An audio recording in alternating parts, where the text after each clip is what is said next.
전 세계 코로나19 확진자 수가 매일 80만 명가량씩 폭증하면서 총 감염자 수가 1억 6천만 명, 사망자는 330만 명에 달하는 가운데 변이 바이러스까지 겹친 인도와 그 주변국의 확산세가 심각합니다. 인도는 매일 40만 명을 넘는 새 확진자가 나오고 있고 사망자도 하루 4,200만까지 나오는 등 걷잡을 수 없이 번져 누적 감염자가 2,230만 명에 달하고 있습니다. 최근에는 인도 남부 지역과 시골로도 확산이 되면서 각 지방의 중환자실과 산소 부족 사태 속에 사망자 수도 급격히 늘고 있습니다. 인도의 재확산 위기는 주변국으로도 급속히 퍼져 스리랑카와 네팔 등에 비상이 걸렸습니다. 또한 태국과 캄보디아, 인도네시아 등 동남아시아 지역까지 팬데믹 이후 최악의 상황으로 치달으면서 보건 시스템 붕괴로 인한 국가적 재앙이 경고되고 있다고 미국의 CNN 방송이 전하고 있습니다. 세계보건기구 WHO는 인도에서 지난주 전 세계 코로나19 감염자의 절반, 사망자의 4분의 1이 발생했고 동남아시아 지역에서는 270만 명 이상의 확진자와 2만 5천 명이 넘는 사망자가 발생해 그 전주에 비해 새 확진자는 19%, 사망자는 48%나 급증했다고 발표했습니다. 코로나19로 인한 전 세계의 사망자 수가 공식적으로 집계된 것보다 2배 이상 많다는 연구 결과가 나와 충격을 주고 있습니다. 미국 워싱턴 대학 의대 건강측정평가연구소는 독자적인 모델링을 통해 분석한 결과 코로나19 사망자 수가 실시간으로 집계하는 전 세계 사망자 수의 2배가 넘는다고 발표했습니다. 이 연구소는 보고서에서 많은 국가가 병원에서 사망하거나 감염이 확인돼 죽은 사람들만 발표하기 때문에 실제 코로나19로 인한 사망자 중 많은 사례가 누락되고 있다고 밝혔습니다. 이 연구소의 분석에 따르면 사망자 수가 가장 많은 미국의 경우 지난 3일 57만 4천여 명으로 발표됐지만 실제로는 약 60%나 더 많은 90만 5천여 명으로 추정했고 최근 급증하고 있는 인도의 경우에는 공식 집계 22만여 명의 3배에 달하는 65만 4천여 명일 것이라고 밝혔습니다. 연구 보고서가 공개한 실제 사망자 다수니 20개국 중 공식 집계와 실제 수치에 가장 큰 격차를 보인 나라는 일본과 이집트, 카자흐스탄이었는데요. 일본은 공식 발표된 사망자 수 1만여 명의 10배가 넘는 10만 8천여 명으로 추계됐고 이집트는 집계된 1만 3천여 명의 12.5배, 카자흐스탄은 5,600여 명의 14.5배에 이를 것으로 분석했습니다. 전 세계적인 코로나19 재확산 위기 속에 백신 접종이 빨라지고 있지만 백신의 빈익빈, 부익부 현상을 해결하기 위한 백신 이기주의 혹은 백신 국수주의로 일컬어지는 백신 독과점 상황이 해소될 기미는 여전히 불투명한 것 같습니다. 전 세계 백신 부족 국가들의 압력으로 화이자와 모더나 등 백신 개발 회사가 있는 미국이 백신의 지식재산권 보호를 면제하는 데 동의했다고 밝혔지만 화이자 백신을 공동으로 개발한 바이오엔테크의 독일과 아스트라제네카의 영국 등 유럽 국가들이 특히 백신 특허 보호 면제에 반대한다는 입장을 굽히지 않고 있어서 백신 개발 기술을 다른 나라에 이전해 개발을 도움으로써 가난한 나라들의 백신난을 해소한다는 구상은 벽에 부딪혔습니다. 유럽 국가들은 지난 7일부터 비공식 정상회의를 열고 이 문제를 논의했지만 독일과 영국은 물론 프랑스와 이탈리아 등 각국 정상들은 백신의 지재권 보호 면제는 백신 공급에 효과가 별로 없는 방안이라면서 미국이 백신 수출 규제를 푸는 게 우선이라는 입장을 표명했습니다. 유럽 각국의 이 같은 입장은 가난한 나라들에게 백신 특허 기술을 전해주는 것보다는 더 빨리, 더 많이 생산하고 수출 규제를 없애는 것이 공급을 원활히 하는 것이라는 주장이기도 하지만 자국 내 백신 회사들의 특허를 보호하려는 이기적 발상 때문이라는 지적이 나오고 있습니다. 앞으로 2달 남은 도쿄올림픽이 코로나19 재확산으로 강행과 취소의 기로에 처했습니다.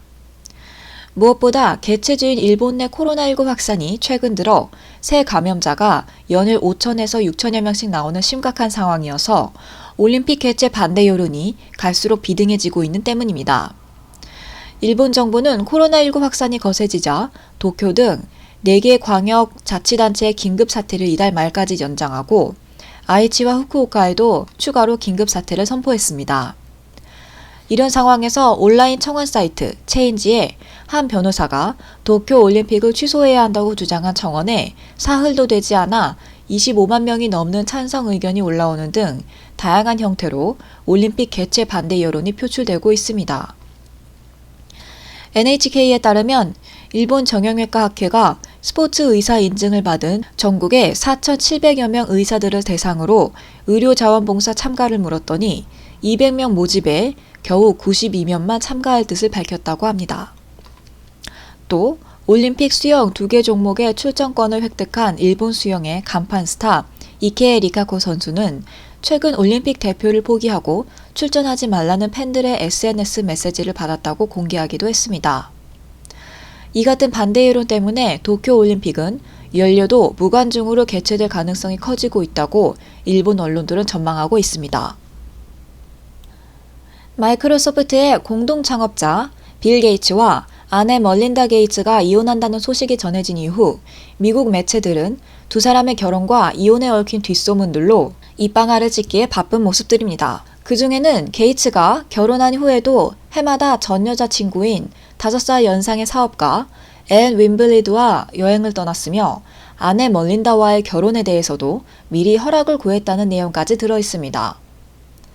피플지가 보도한 바에 따르면 게이츠는 아내 멀린다와는 그녀가 1987년 마이크로소프트에 입사한 뒤에 만났는데 그 이전에 게이츠는 소프트웨어 기업가이자 벤처 캐피탈리스트인 앤 윈블레드와 사귀었다는 것입니다.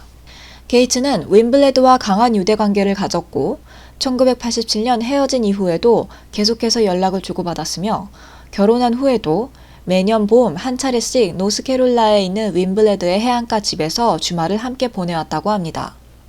더구나 게이츠는 멀린다와 결혼하기 전 윈블레드에게 미리 허락을 구했다고 합니다. 부인 멀린다는 게이츠가 포기하지 않고 매달렸다고 인스타그램에 실토한 적이 있다는군요. 한편 멀린다와의 이혼은 이미 몇 달 전에 결정돼 지난 3월에 발표할 예정이었는데 양측 변호사들이 이혼 조건에 합의하지 못해 미루어졌다고 합니다. 부인 멀린다는 이혼 발표 후 언론의 눈을 피하기 위해 서인도 제도 그레나다에 있는 한 섬을 하루 13만 2천 달러씩 지불하고 빌려서 가족이 숨어 지내는 것을 계획했다고 합니다. 결국 멀린다와 자녀들은 섬으로 떠났는데 이는 이번 이혼과 관련해 양측이 상당한 악감정을 남겼으며 가족 모두가 게이츠가 아닌 멀린다 편에 서 있던 것을 보여주는 사례라고 언론들은 분석했습니다. 미국 프로골프협회 PGA 투어에 출전한 골프스타 브라이슨 디셈보가 2라운드 후 컷오프된 것으로 오인하고 1600km나 떨어진 집에 돌아갔다가 다시 비행기로 허겁지겁 골프장에 돌아와 3라운드를 뛰어 화제가 됐습니다. 미국 노스캐롤라이나주 샬럿의 퀘일 할로 골프클럽에서 지난 8일 열린 PGA 투어 웰스파고 챔피언십에 출전한 디셈보 선수는 2라운드에서 3오버파 74연타를 쳐 이틀 합계 2오버파가 되면서 컷 탈락한 줄 알고 바로 짐을 싸서 자가용 비행기로 3시간 거리인 댈러스의 집으로 돌아갔다고 합니다. 집에 도착해서야 컷 통과 기준 타수가 당초 예상했던 1오버파가 아닌 2오버파여서 자신이 컷을 통과했다는 사실을 전해들은 디셈보는 경기에 복귀하기로 마음먹고 급히 조종사에게 연락했다는군요. 그런데 조종사가 곤란하다고 답변을 하는 바람에 부랴부랴 다른 조종사를 수소문해 새벽 2시 46분에 댈러스 공항을 이륙했고 샬럿 공항에 오전 6시 20분에 도착해 즉시 골프장으로 내달린 끝에 3라운드 티오프 20분 전인 7시 50분에 골프장에 겨우 도착할 수 있었다는 겁니다. 그렇게 밤새 1600km를 왕복한 디셈보는 피곤했을 텐데도 이날 3언더파 68차를 쳐 공동 23위로 껑충 뛰어올랐다는군요. 디셈보는 쉬운 하루가 아니었다면서도 훌륭한 결정을 내렸다고 생각한다고 겸연쩍은 미소를 보였습니다.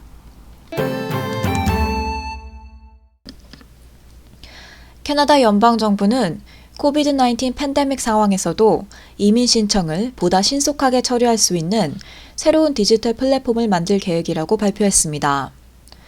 연방정부는 2021년 예산을 시작으로 향후 5년간 4억 2,890만 달러를 들여 기존 시스템을 점차 대체할 최신 플랫폼을 만들어 제공하겠다면서 새로운 플랫폼은 신청 처리 방식을 개선하고 더 많은 지원 부문을 제공하는 것을 목표로 2023년에 출시될 예정이라고 밝혔습니다. 연방이민부 마르코 맨디티노 장관실의 알렉산더 코한 대변인은 이 새로운 플랫폼은 우리 이민 시스템이 효율적으로 작동되도록 할 것이며 종이 어플리케이션의 사용을 줄이고 지원자들에게 더 간단하고 쉽게 이용할 수 있도록 할 것이라고 설명했습니다. 한편 캘거리대 공공정책대학원의 로버트 팔코너 연구원은 캐나다의 영주권 신청 처리율이 지난 6년 동안 감소했다고 발표했습니다. 정부 자료를 분석한 결과 영주권 신청 건수는 지난해 최종 처리 건수보다 34%나 많은 것으로 나타났으며 지난 몇 년 동안 신청서 사용량은 크게 증가해 처리가 더딘 것으로 분석됐습니다. 팔코너 연구원은 현재 캐나다에는 120여 개의 이민 프로그램이 있으나 그중 절반 가까이가 지원자들에게 서류로 된 신청서를 받고 있다면서 코비드-19 상황으로 이민국 관리들이 종이 기반 신청서를 처리하는 것을 더 힘들게 느꼈을 것이라고 추정했습니다. 코헨 대변인은 이에 대해 어느 때보다 많은 신청 접수가 되고 있지만 현재는 가능한 용량만큼만 처리되고 있다고 말했습니다. 현재 이민 신청 시스템은 일부 영주권 신청자들만 디지털 방식으로 신청할 수 있는 온라인 포털이 개설되어 있고 점차적으로 모든 영주권 프로그램으로 확장될 것이지만 지금은 무작위로 지원자를 선택할 수 있게 되어 있어 처리가 더딘 것으로 보입니다. 토론토시는 지난 주말 8일, 9일까지 토론토에 사는 모든 성인들 중 절반이 코비드-19 백신 1차 접종을 마쳤으며 이로써 코비드-19과의 싸움에서 중요한 이정표를 세웠다고 밝혔습니다. 토론토시 공중보건국의 에일린 드빌라 박사는 성명을 통해 이 이정표에 도달한 것은 터널 끝에 빛이 있다는 것을 상기시켜준다. 하지만 아직은 긴 터널이고 우리는 해야 할 일이 있다고 말했습니다.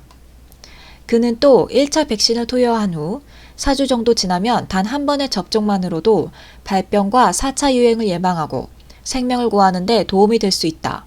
토론토, 희망을 잃지 말라고 강조했습니다.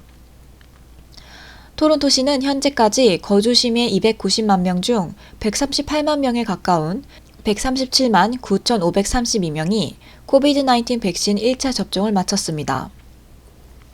백신 접종은 온타리오주 정부가 발표한 53개 핫스팟 지역에 사는 18세 이상 거주자는 누구나 팝업 클리닉이 아니어도 주정부의 온라인 예약 시스템을 통해 코비드-19 백신을 예약하고 접종할 수 있습니다. 또한 50세 이상이거나 고위험군 건강 상태인 사람, 집에서 일할 수 없는 일부 필수 인력도 백신 접종을 예약할 수 있습니다. 아울러 40세 이상 토론토 거주자들은 일부 약국에서 아스트라제네카 백신을 예약하고 접종받을 수 있고 만 18세 이상이며 핫스팟 지역에 사는 시민들은 인근 선별된 약국에서 화이자와 모더나 백신을 접종받을 수도 있습니다. 존 토리 토론토 시장은 8일 성명을 통해 이번 주말 우리는 또 다른 이정표를 세우고 있다. 백신 접종을 위해 시 및 지역사회 단체와 협력하고 있는 모든 병원 및 의료 파트너에게 감사드린다고 위로 격려했습니다.